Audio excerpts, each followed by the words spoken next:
Hola a todos, espero estén teniendo un excelente día. Soy Amaranta Verónica y junto con mi compañera Carol Venancio les vamos a explicar el síndrome de Cushing. Cuando el cuerpo tiende a producir demasiado cortisol, va a aparecer este síndrome independientemente de su causa. Algunos pacientes padecen este síndrome porque tienen un tumor en las glándulas suprarrenales que va a hacer que produzcan demasiado cortisol. Otros pacientes tienden a desarrollar este síndrome debido a que producen demasiada hormona adrenocorticotrópica que estimula a las suprarrenales a producir mayor cortisol. Cuando esta hormona proviene de la hipófisis, hablamos de la enfermedad de Cushing. El síndrome de Cushing es bastante raro y es más frecuente en mujeres que en hombres. Aparece con mayor frecuencia entre los 20 y 40 años. Vamos a poderlo dividir en dos, los que son hormona adrenocorticotrópica dependiente e independientes. Los que son dependientes tienden a tener el valor aumentado de esta hormona, estimulando la producción de cortisol por parte de la corteza suprarrenal, generando así una pérdida del ritmo normal de su secreción y un incremento de la amplitud. Aquí se va a cursar una hiperplasia suprarrenal bilateral difusa, ya que los valores de cortisol plasmático van a estar aumentados, inhibiendo así la producción de la hormona liberadora de la hormona adrenocorticotropa por el hipotálamo y de la hormona adrenocorticotrópica por las células hipofisiarias normales. Esto va a dar como resultado hiperplasia de la zona fascicular y reticular de las glándulas suprarrenales y por ende una secreción aumentada de cortisol, andrógeno y la hormona desoxicorticosterasa. En cambio, en el síndrome de Cushing relacionado con la hormona adrenocorticotrópica independiente, vamos a ver que las glándulas suprarrenales van a producir de forma autónoma y excesiva el cortisol. El cortisol elevado va a frenar la secreción de la hormona liberadora de la hormona adrenocorticotropa y de la hormona adrenocorticotrópica. En estos casos, el exceso de cortisol suprime la secreción hipofisiaria de la hormona adrenocorticotrópica. También podemos mencionar el síndrome de Cushing diatrógeno, que es la causa más frecuente de este síndrome en la infancia y en la adolescencia, que va a ser secundaria a la administración exógena de glucocorticoides o de la hormona liberadora de la hormona adrenocorticotropa, como parte del tratamiento de diversas patologías, que en algunos casos puede ser el síndrome de West. Etiológicamente hablando, el síndrome de Cushing puede ser debido a exposición a medicación que contenga glucocorticoides o a un tumor. A veces hay unos tumores en las glándulas suprarrenales que producen demasiado cortisol. Otras veces este tumor tiende a estar en la hipófisis. Algunos tumores hipofisiarios producen la hormona adrenocorticotropa que estimula las glándulas suprarrenales y hacen que produzca excesivo cortisol. Esta situación se conoce como la enfermedad de Cushing. Los tumores productores de la hormona adrenocorticotropa también se pueden originar en cualquier otra parte del cuerpo. Entonces se habla de la secreción ectópica de la hormona adrenocorticotrópica. Referente a la fisiopatología lo podemos dividir en tres para su estudio: en la enfermedad de Cushing, el síndrome de la hormona adrenocorticotrópica ectópica y los tumores suprarrenales.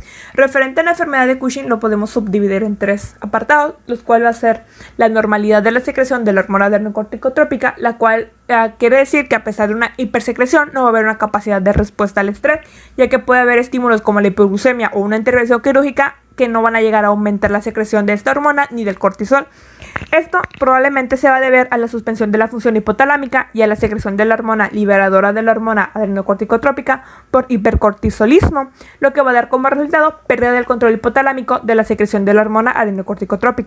Cuando existe exceso de cortisol, no solo se va a inhibir la función hipofisiaria hipotalámica normal, va a afectar esto la liberación de hormonas adrenocorticotrópica, la tritotropina, la hormona del crecimiento y la gonadotropina, sino que también va a dar lugar a todos los efectos sistémicos de esta enfermedad. En el exceso de andrógeno, las concentraciones plasmáticas de DHEA y su sulfato, así como la androstenonina, puede estar moderadamente alta, llevando un exceso de andrógenos.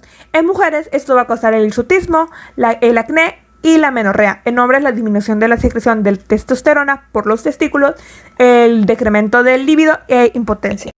En el síndrome de la hormona adrenocorticotrópica ectópica vamos a ver hiperplasia de las células corticotropas hipofisiarias y la hipersecreción de la hormona adrenocorticotrópica junto con la resistencia de la retroacción negativa por el cortisol. En los tumores suprarrenales vamos a encontrar la secreción autónoma, ya que estos tumores tienden a hipersecretar cortisol de manera autónoma. La concentración de la hormona adrenocorticotrópica circulante en el plasma va a estar suprimida, lo que va a dar como resultado atrofia cortical de la glándula suprarrenal no afectada. En los adenomas suprarrenales vamos a encontrar el exceso de glucocorticoides, ya que por lo general únicamente se secreta cortisol. Así, la presencia del exceso de andrógenos debe sugerirnos que es un tumor de forma carcinoma adrenocortical.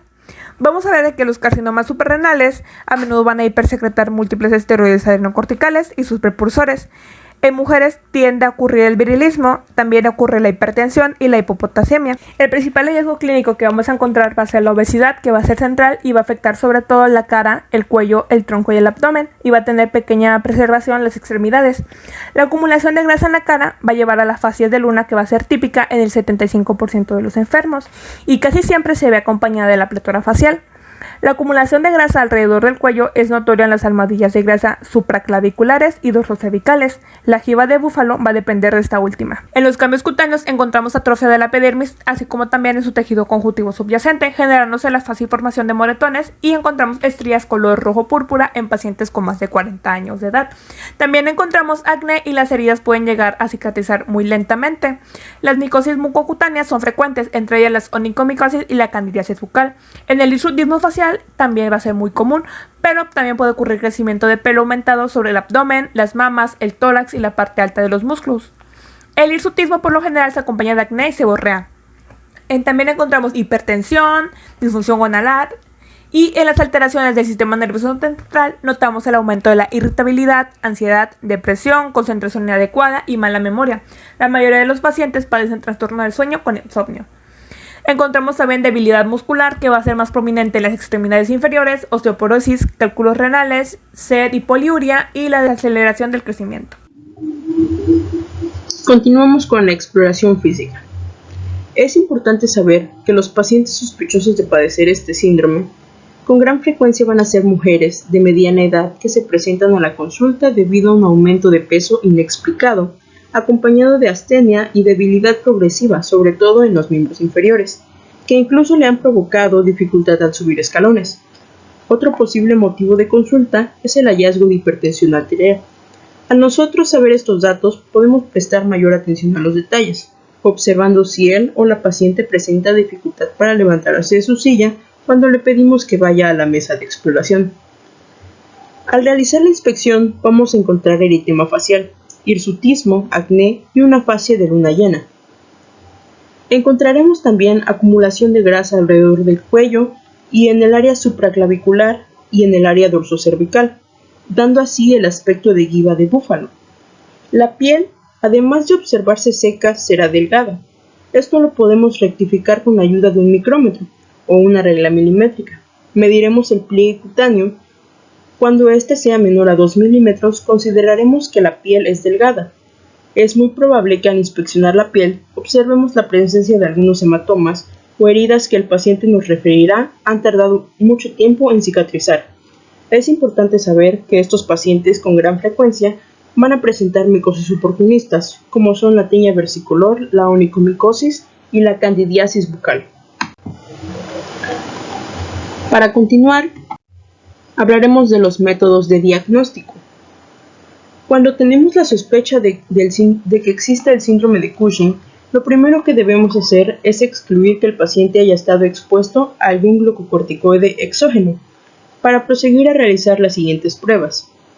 La primera de ellas es la prueba de supresión con dexametasona, en la cual se administrará 1 miligramo de dexametasona al acostarse, con una cuantificación del cortisol plasmático temprano a la mañana siguiente. Los sujetos normales deben suprimir el cortisol a menos de 1.8 microgramos por decilitro. La siguiente prueba a realizar es el cortisol libre en orina, mediante cromatografía de líquidos o cromatografía líquida con espectrometría de masas en orina de 24 horas. El cortisol libre en la orina por lo general es de menos de 50 microgramos en 24 horas, cuando se mide mediante estos estudios. Es importante saber si el paciente está utilizando carbamazepina o fenofibrato, porque estos fármacos pueden causar resultados falsamente altos. Este es un método muy fiable, sin embargo su sensibilidad es baja para detectar a los pacientes con hipercortisolismo leve. La siguiente prueba a realizar es el cortisol sérico y salival a horas avanzadas de la noche.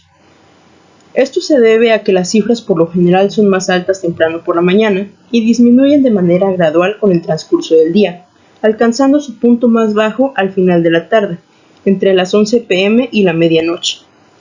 Una concentración plasmática alta de cortisol a medianoche es muy exacta para diferenciar entre pacientes con síndrome de Cushing y personas normales. Las personas normales deben tener valores de menos de 0.5 microgramos por decilitro. Al terminar estos estudios, si los resultados son normales, es muy poco probable que se trate del síndrome de Cushing. En caso de cualquier resultado anormal, debemos excluir que se trate de una causa fisiológica de hipercortisolismo. Y si esto no es así, se va a realizar las pruebas nuevamente. Si algunas de ellas difieren de la primera, se tendrá que volver a realizar.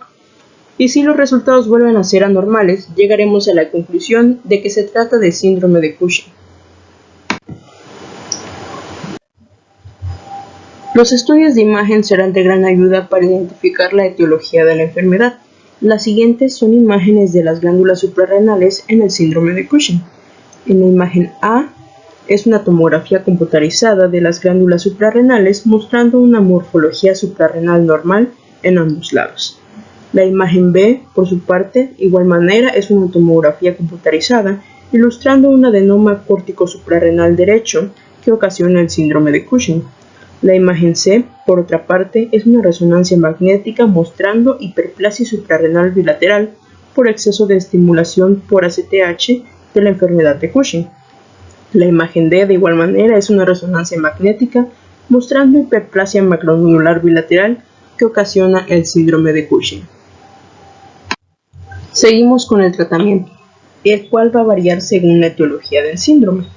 Cuando hablamos de enfermedad de Cushing, el objetivo del tratamiento será corregir la hipersecreción de hormonas suprarrenales sin inducir un daño que requiera de terapia de reemplazo permanente. Los métodos disponibles son microcirugía, radioterapia e inhibición farmacológica de la secreción de ACTH.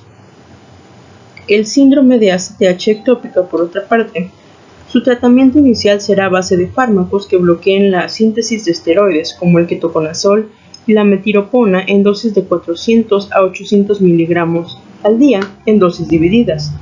Si es imposible controlar el hipercortisolismo, se procederá a realizar la adrenolectomía bilateral. Por otra parte, si se tratan de tumores suprarrenales, el tratamiento de estos varía según sus características. Cuando se trata de adenomas suprarrenales, el tratamiento es relativamente más sencillo, realizándose una adrenolectomía unilateral. En nuestros pacientes la insuficiencia suprarrenal postoperatoria es muy frecuente, por lo que se necesitará terapia de glucocorticoides durante y después de la operación, hasta que la glándula suprarrenal se recupere.